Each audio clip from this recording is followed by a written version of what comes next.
Hujan deras dengan intensitas tinggi menyebabkan 6 kecamatan di Kabupaten Aceh Timur terendam banjir. Ketinggian air di sejumlah wilayah mencapai 50 hingga 100 cm. Di Kecamatan Indramakmu, banjir merendam 7 desa di wilayah tersebut. Akibatnya 320 kepala keluarga tidak dapat beraktivitas karena harus mengungsi. Nah, secara global yang terimbas banjir sekitar ribuan orang.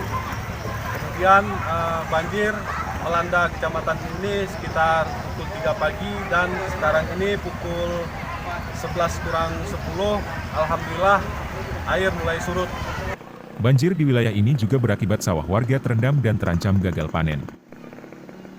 Warga setempat Zainal Abidin meminta pemerintah segera mengatasi banjir di Kecamatan Indramakmur yang selama ini menjadi langganan setiap tahunnya.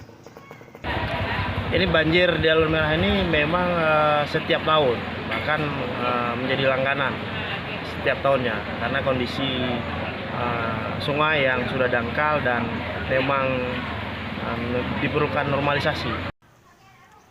Menurut data Badan Penanggulangan Bencana Daerah Kabupaten Aceh Timur, 6 kecamatan yang terendam banjir diantaranya, Kecamatan Indramakmu, Pantebidari, PU Naron, Birem Bayeun, Nurusalam dan Kecamatan Banda Alam.